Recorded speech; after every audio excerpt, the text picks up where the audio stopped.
Didn't you find today's second reading from the second letter of St. Peter to be a particularly cheerful Advent message? Many times he stresses the point that when the Lord returns in his glory, the world will be consumed in flames, the elements dissolved by fire. And what will be left will be a new heavens and a new earth. And that's the reality of the situation. What do we think is going to happen when the Lord returns in glory? Is he going to congratulate us for achieving world peace?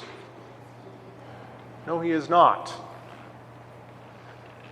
The world and its works will be judged, and Christ will establish in a permanent and definitive way his kingdom. That's what we're waiting for. What is it that we proclaim in each and every celebration of the Holy Eucharist? We proclaim the death and resurrection of Jesus Christ. Until when? Until he comes in glory. All of these things are done in anticipation of the fulfillment of all the promises that God had made. And that's why we always look at Advent, from the perspective of three different layers. And those three layers, present themselves in today's readings. The first layer is always some kind of a historical fact. Like in today's, first reading from the book of the prophet Isaiah, the historical fact was God delivering the Israelites from their captivity in Babylon. But that deliverance and the message of consolation that God delivered through the prophet Isaiah was only a figure of a further deliverance. A deliverance would be realized when Jesus Christ appeared. And so in today's gospel, St. Mark says, the beginning of the gospel of Jesus Christ, the Son of God. And what is the gospel? It is, strictly speaking, the good news. We're not talking about good news that tickles our ears, that makes us happy. We are talking about truly good news. That the Word through whom all things were made, imposing form, order, and intelligibility in all creation, himself would take on our human nature and offer that flesh as a sacrifice for our redemption. That is truly terrific, good news. What does that boil down to? God is love. It is not something we simply talk about. It is something that God has demonstrated excessively in his deeds. So St. Peter is telling us, as we're making our way in our pilgrimage toward our heavenly home, as we await the second coming of our Savior, knowing that this world and everything in it is going to be dissolved by fire, then he says, so what kind of person ought you be? Right? I'm not asking the question. I only preach on the readings that are given to me on any given Sunday. That's part of the message of the second Sunday of Advent this year. What kind of people ought we to be? Well, I think the first most obvious answer is that we need to be people of hope, right? Isn't that part of the whole point, of the season of Advent? It's to stimulate and to further cultivate, that virtue, and what does the virtue of hope consist of? It's knowing and expecting to receive the good things that have been promised to us. But you see, hope, just is not produced in a vacuum, as the saying goes. There's something that precedes it, isn't there? That's faith. Because, if you're going to hope in a God who made a promise and you expect to receive the good that he promised, doesn't it seem that before that you need to actually believe there is a God and trust that he can make good on the promises he has made? So, if we want to, focus on Advent, as a time in which we further cultivate, that virtue of hope, because aren't we just all exhausted with life in this world right now? I'm not saying despairingly, but I mean just exhausted. The politics, the culture wars, the violence, on and on and on. It's exhausting. Who in their right mind does not want something different? Well, I think, by and large, we all do.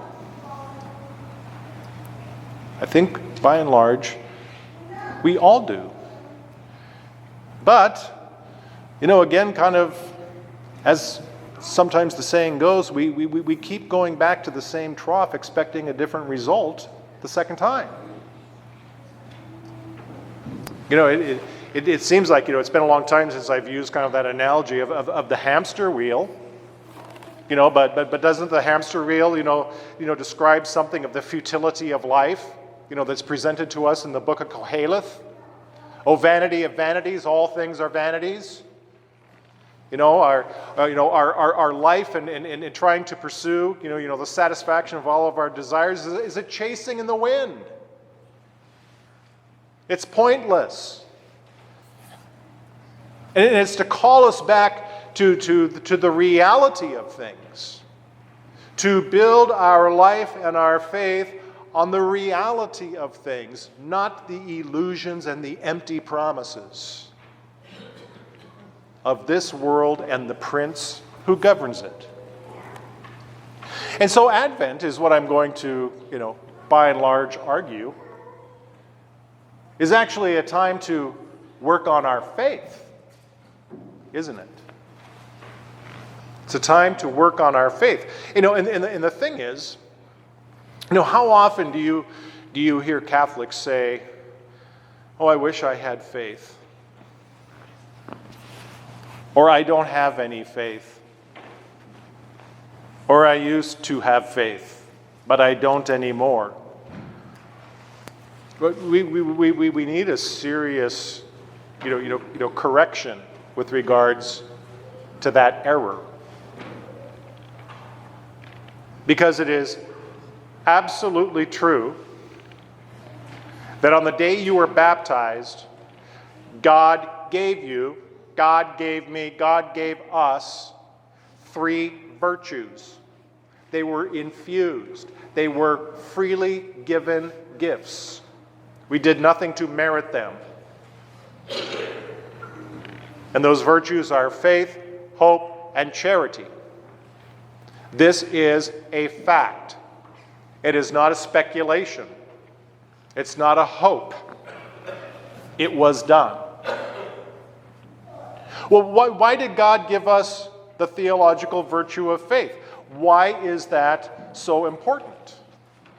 Well, because in the sacrament of baptism, he adopted us as his sons and daughter. And he had to give us the ability to call out to him and say, "Our Father." Faith is what enables us to relate to God. How can we do that otherwise? How can a finite creature of dust and ashes even begin a process to communicate with an eternal God who is wholly other and uncreated? It's impossible. It is literally impossible. So God has to make it possible. And so he gives us this beautiful virtue by which we can know him, by which we can love him, and by which we can converse with him with the confidence of a son or a daughter. And so when people say things like, I wish I had more faith, or I used to have faith, but I don't have faith anymore, I mean, we can gently correct them by pointing out this one simple fact. Because what they're really saying is, I wish I prayed more. I used to pray, but I don't pray anymore. Or perhaps I've never prayed. You see, because, how do we nurture and strengthen, our faith in God? Well, you have to start talking to him, right? I mean, my goodness, it's like, what part of that don't people get? You want to spend eternity with a God you've never met, you've never talked to? Really?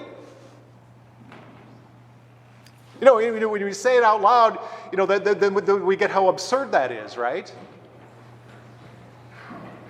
But see, right here, right now, we have that grace, we have the opportunity. Most importantly, we have the theological virtue of faith with which we can, reach out. God has already initiated the conversation.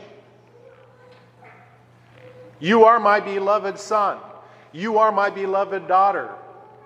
Today, on the day of your baptism, I have begotten you.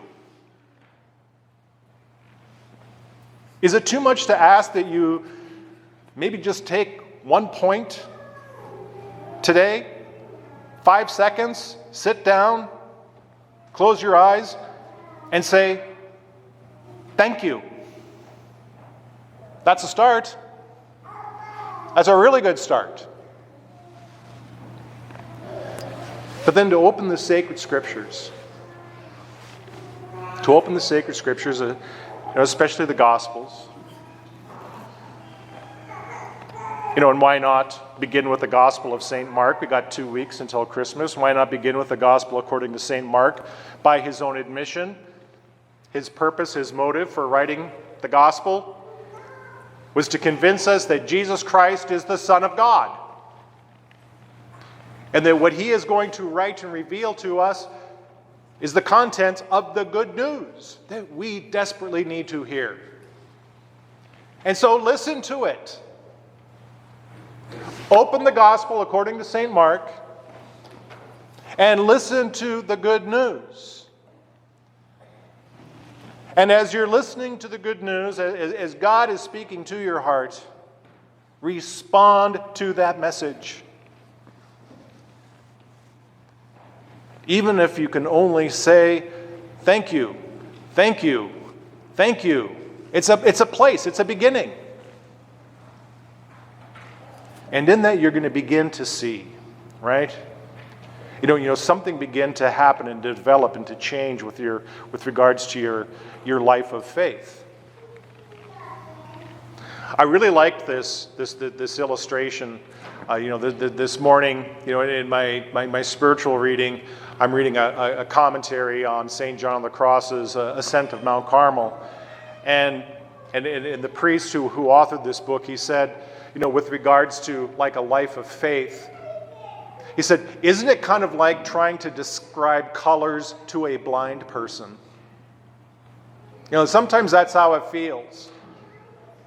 You try to convince people, of the great joy that they're missing. The joy in knowing and loving and possessing God, that He dwells, within our heart. And a lot of times, you try to share that, and it's like, you see people with their eyes glazed over. Because you're trying to describe color to a blind person. Right? Because at the end of the day, everyone is responsible to their own response. Aren't they? Everyone's responsible for their own response. You take a figure like St. Augustine, and what a great example. Because it shows you something. Remember what St. Peter said in that second reading? He said, God's patience is directed towards our salvation. The reason why it seems like He's taking so long to fulfill His promises, is because He wants to give us ample time to repent.